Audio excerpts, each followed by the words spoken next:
record. The Sixers have tied this first round playoff series against the Celtics at 3 games apiece. You're listening to the Cheesesteaks and Takes podcast show. I'm Colby Marshall here with Noah Butler and my cousin Zach Gross. We're going to break down the game, fellas. First of all, why are we not in a car right now headed to Boston for Game 7? Why are we on this stupid podcast? Why are we not in a vehicle on the highway going to the TD Garden to watch Game 7 Saturday? Come on. Noah, I'm going to kick it to you first. Biggest takeaways from the game, Joel Embiid, obviously from the jump. Talk to me. Tyrese Maxey, Paul George. What did you see? What are your takeaways from the Sixers winning Game 6 on their home court? That was, I don't even know where to start. I've never seen the Sixers played that ever in my life. They look connected on defense. They might have even won the offensive rebound battle. I didn't look at the numbers, but it seemed like they did. That's literally the first time I've ever seen that happen. Offensively, they looked decisive. Embiid wasn't shooting that well, but they were doubling him a lot, and as soon as the double came, he was making a pass. There were really good connective passes all around. PG hit some big shots. I've been saying he should be getting the ball more. It doesn't look like anyone can stop him when he has the ball. Nope. Maxey played really well. VJ was a little slow, but holding together, during the end of the game, he had some shots to, stop Boston's run at the end. I've been very pessimistic about this series just because, we always lose to the Celtics. Why would this be the year that we beat them? Embiid just got his appendix removed. We were down 3-1. But, now we're going to Boston Game 7, and they got me back. The biggest thing for me, I didn't want them to start slow. I didn't want I was like you said, Boston, they've had our number in these type of games, Game 6s, Game 7s. We've seen what Tatum has done to us time after time after time. And I just didn't want them to start slow and, kind of read their press clippings from winning Game 5 and come out, oh, yeah, we got it in the back. Joel Embiid comes right out the gate, mid-range jumper, sets the tone. I was like, okay, they came, okay, we're good. And even though he shot 6 for 18, even though he only had 19 points in the game, like you said, he had 8 assists. He was honestly in a flow state at one point in that, what was it, the second quarter or third quarter when he hit that behind the back pass to Kelly Oubre, he controlled this game. Right? Everything that Boston did on defense reacted to was because of Joel Embiid. And yeah, Zach, what was I know you watched the game, what was your biggest takeaway from the Sixers winning Game 6? So, on Embiid, his offense was amazing, but his defense was kind of trash. I gotta admit. He wasn't jumping on contest and stuff like that. He was moving kind of slow. But I liked his offense a lot, even though he was missing. I wanted him to keep shooting. Because, he's gonna get in rhythm soon. And I'm very optimistic about Game 7. I would say that.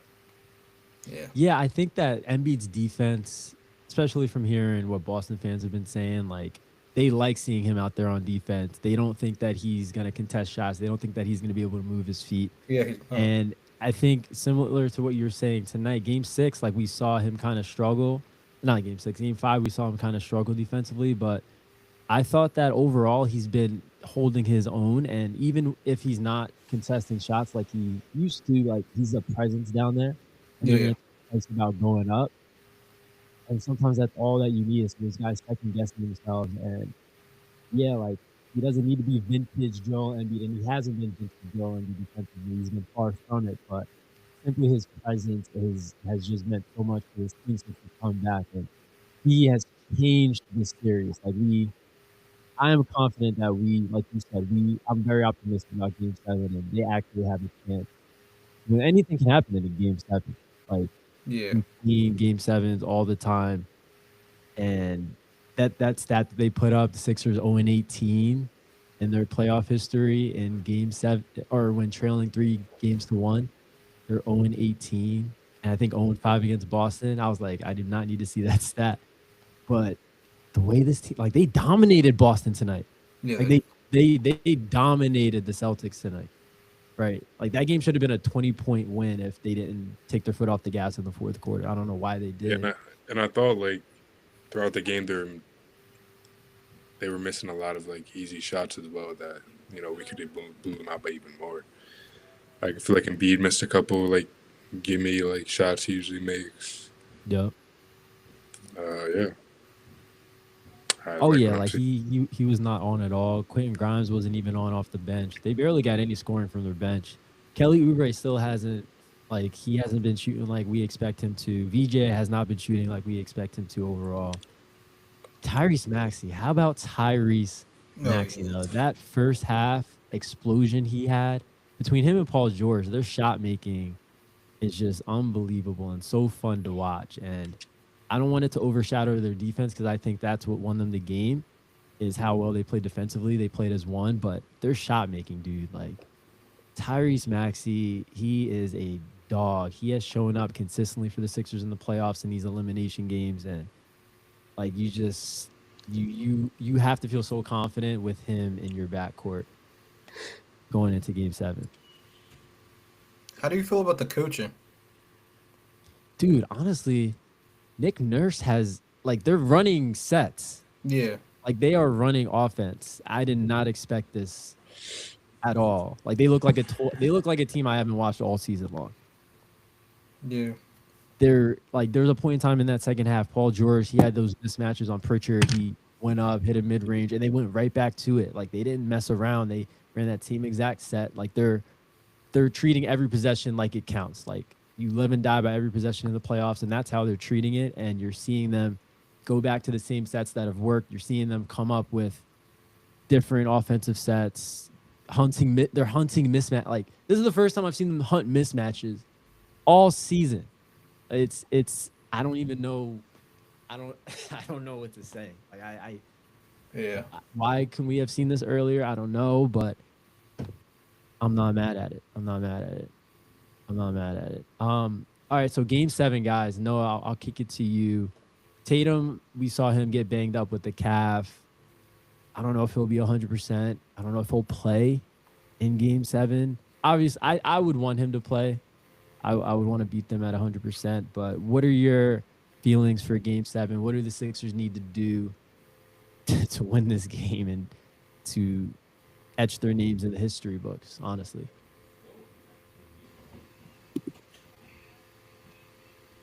I think it all starts on defense. I think our wings have done a great job of holding Brown and Tatum to some difficult shots the past 2 games. I think we need to pick right back up on that next game. Hopefully, some of the shots are falling for Embiid and VJ that haven't been.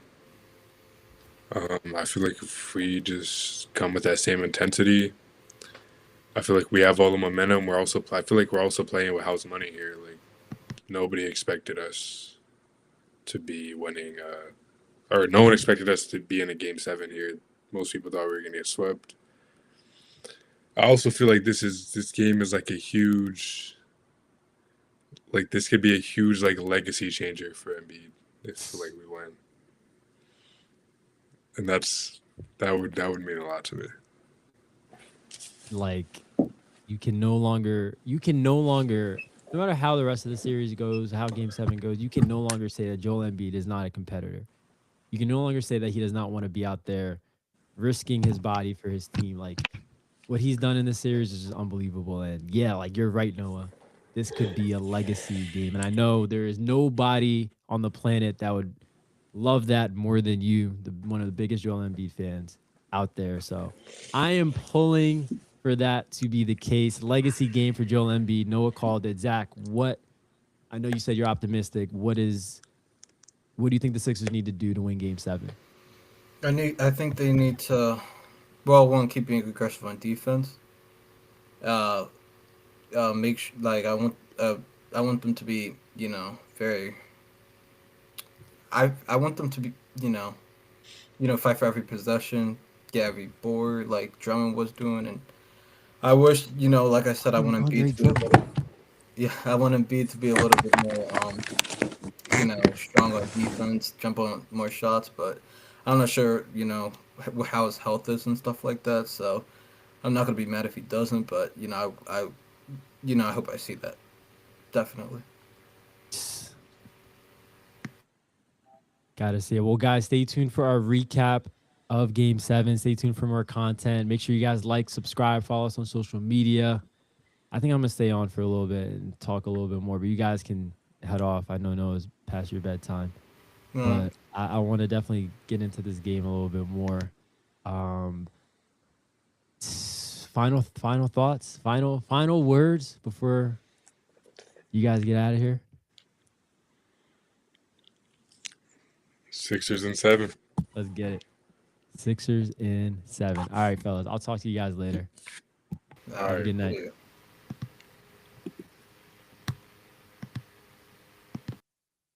Sixers in 7. He said it. He said it. I didn't believe it. A lot of other Sixer fans didn't believe it, but they clearly believed it. They believed in themselves, and they had every right to it the way that they looked tonight. That third quarter was probably the most euphoric quarter I've ever seen out of a Sixers team. When Embiid had the ball in the post, hit that behind the back pass to Oubre, who made the cut to the basket, and then they got the stop. Maxey out in transition, passes to Paul George, behind the back to VJ, trailing for the two-handed dunk. That was just, I felt like I was watching a video game. Like it was something on NBA 2K. It wasn't something that was real. I couldn't believe what I was seeing with my own two eyes. And man, I will be watching that game. Hopefully we will be watching the replays and highlights of that game for a while, because hopefully it means that the Sixers win this series. Oh my gosh, what a basketball game. I cannot wait to hear what these Celtics fans have to say, because so many people from Boston on these podcasts have said Celtics are a better team. The Sixers are worse with Joel Embiid. He gives them no chance to win against the Celtics. He gives them no chance to win. What are you what basketball are you watching? Oh my gosh. Wow, what a way to shut them up. What a way to shut them up. And it's not work is not done. They have one more game to get. One of the things that stood out to me in the box score, obviously the Sixers starting five played above 34 minutes. Tatum and Brown notably only played 29 and 28 respectively, so you know, would expect them to be more fresh going into game 7, but Tatum is also not 100%. His calf seems to be bothering him a little bit, and Sixers have the momentum like Noah was saying. So fuck those minutes. All that stuff goes out the window. This is game 7 in the TD Garden. I don't injuries, what you're feeling, how many minutes you none of that stuff matters. None of that stuff matters. I know people are going to look at the box score and be like, "Yeah, Sixers played all those minutes, Boston." No, it doesn't matter. It does not matter. This is going to come down to heart. This is going to come down to will. It's going to come down to who gets on the ball or who gets on the floor for those loose balls. It's going to come down to offensive rebounds. And the Sixers tied Boston with 8 offensive rebounds in this game. It's going to come down to just who wants it more. And the Sixers need to want this game more, because Boston has had their number in this exact situation, in this environment, in a game 7, in an elimination game in Boston. The Sixers have never had success here since in the last 40 years, since Andrew Toney was nicknamed the Boston Strangler. It's been almost over 40 years. And I just love that it is this team. I love that it is this team more than anything, led by Maxey and Embiid, that have the chance to do this. Because no other Sixers in recent history deserve this moment more than those two guys. And I want them to show up and be ready. I know they're going to be ready, but I want them to just own this moment and to just beat the Celtics. Do what needs to be done. This is the Cheesesteaks and Takes podcast. I'm Colby Marshall signing off of this game 6 Sixers Celtics recap. Make sure you guys follow us on social media, Cheesesteaks and Takes on Instagram. Like and subscribe. Sixers in 7. I said Sixers in 6 before the series. We're gonna need another game, and that's okay. Talk to you guys after Saturday. Let's get it. Have a great night.